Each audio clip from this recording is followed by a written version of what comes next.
Hello everyone, a lot of talk lately about silver becoming the kind of asset people suddenly stop treating like pocket change and start treating like contraband. So in this video, we're going to separate excitement from reality, and you're going to walk away a whole lot clearer on what this latest silver story actually means. Because when a metal gets expensive enough that people start sneaking it through airports, hiding it in luggage, and trying to dodge the taxman, that tells you something important.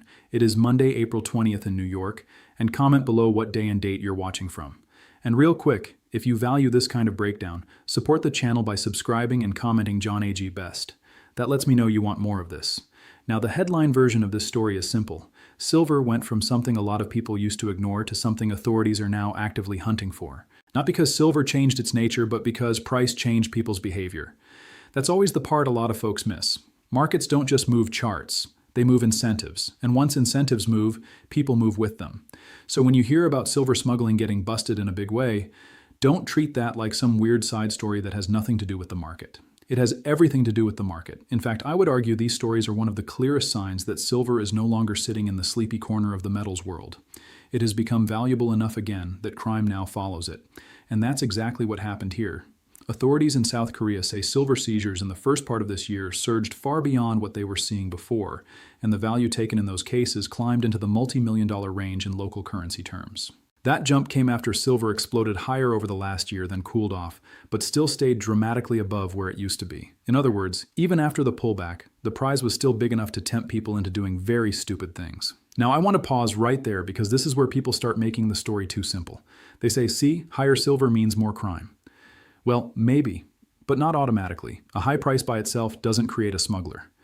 What really does the damage is a mix of price, taxes, border friction, and the belief that enforcement can be beaten. That's the cocktail. That's the recipe.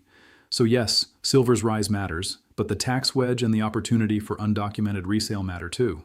That distinction matters because otherwise you start thinking every strong silver market has to turn into some kind of black market circus. It doesn't. But when premiums are high, when border taxes take a bite, and when a traveler thinks he's smarter than the screening system, then suddenly silver isn't just a precious metal anymore. It becomes an arbitrage vehicle. And from what has been reported, the methods weren't exactly subtle in principle, even if they were dressed up to look clever. One lane was the basic traveler route.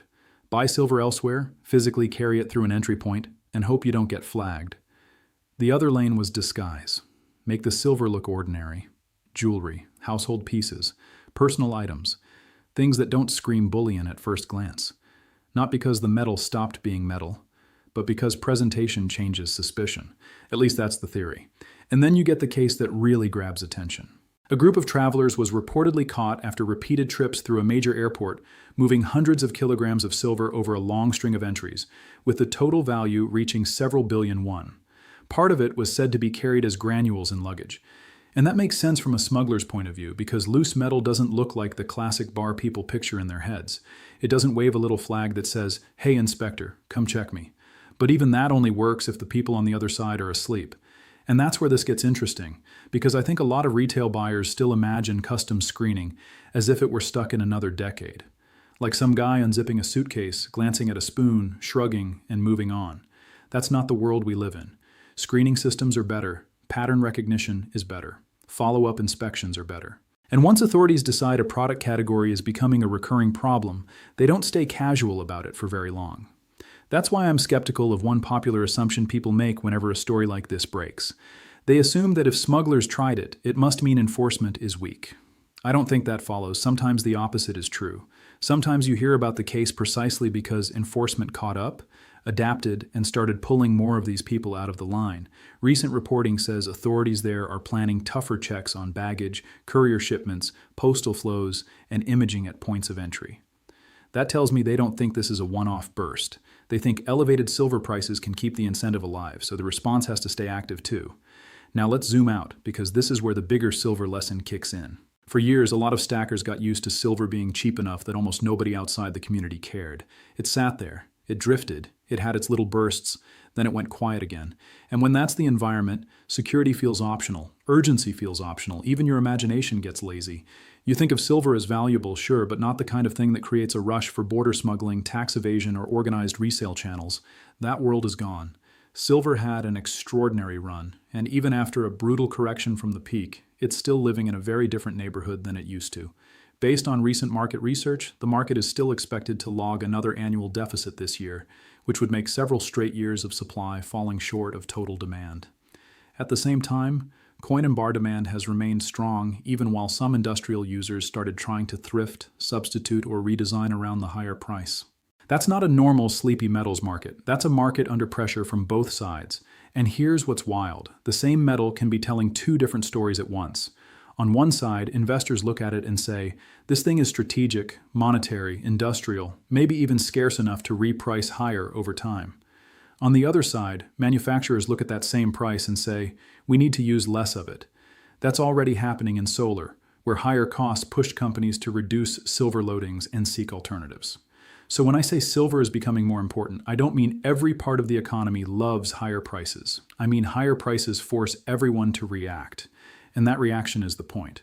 When governments adjust coin specifications because the metal has become too volatile and too expensive, that means something. When vault liquidity gets watched more closely, that means something. When investors keep buying physical while industry tries to economize, that means something. And when smugglers start looking at silver and seeing a payday, that definitely means something. It means silver is not just moving on a screen. It is changing behavior in the real world. Now, I also don't want to let the bullish crowd get away with a bad habit here. Some people hear stories like this and almost celebrate them, like criminal demand somehow proves the thesis. I don't buy that at all. A black market angle is not bullish in the healthy sense. It doesn't mean the system is working. It means friction got high enough that people decided to go around the rules. That's not something you root for. What you do root for is honest repricing. You root for a market that recognizes value without pushing ordinary holders into stupid risks. You root for a market where legal buyers can still obtain metal, store it responsibly, and benefit from long-term appreciation without having to navigate nonsense.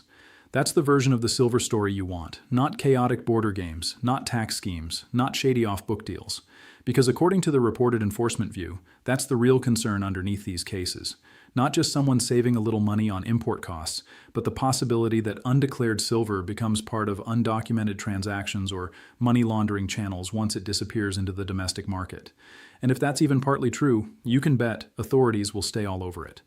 And let me make this even more practical. When silver was trading down in those older ranges, a lot of people could buy a little here, a little there, toss it in a drawer, maybe a closet, maybe a basic safe, and not think much about it. The market almost trained people to be casual.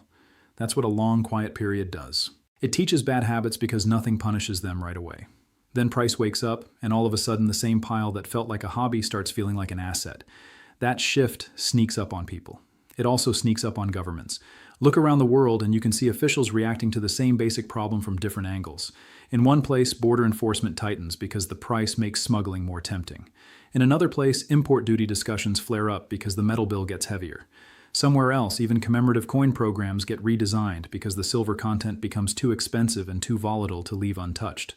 Those are different decisions, but they all point in the same direction. Silver is no longer cheap enough to ignore.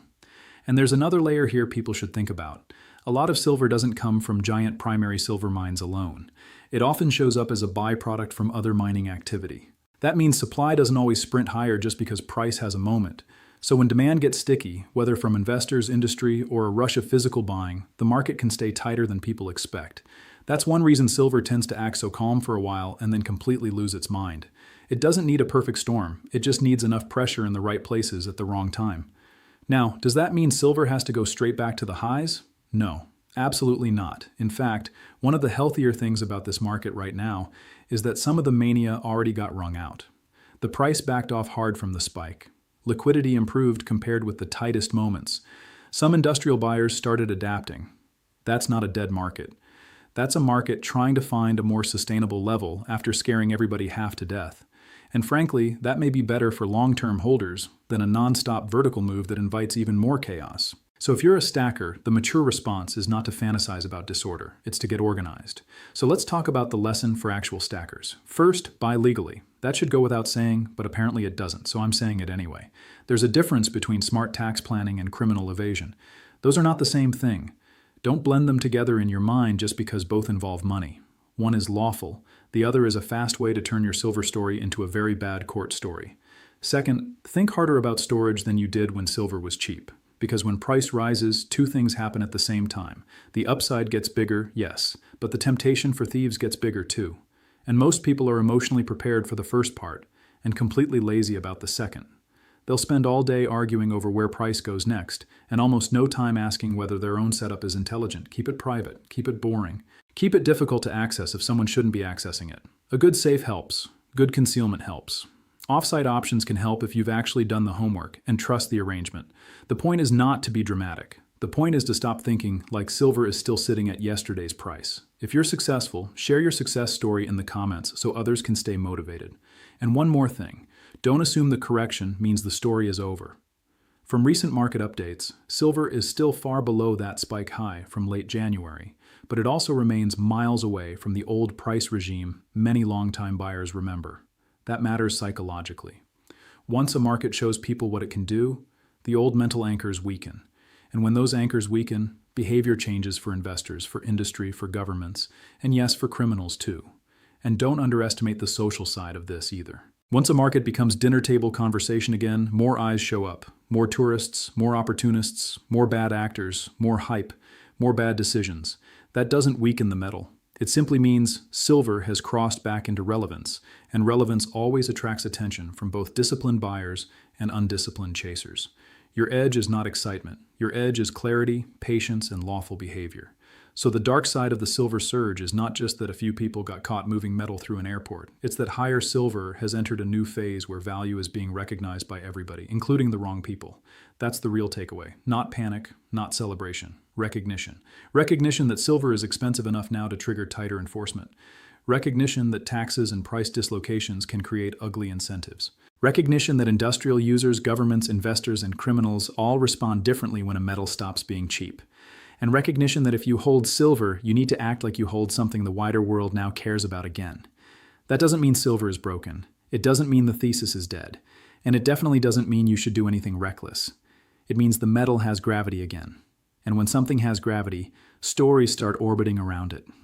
Good stories, bad stories, opportunity stories, crime stories, policy stories, shortage stories, security stories, all of it. That is what a repricing looks like in the real world. And that is why this story matters more than it seems on the surface. Appreciate you being here. Drop your thoughts below, stay sharp, and keep learning. And as always, this video is for education and discussion only. I'm sharing my read on the market, not handing you personal financial advice, so make your own decisions carefully.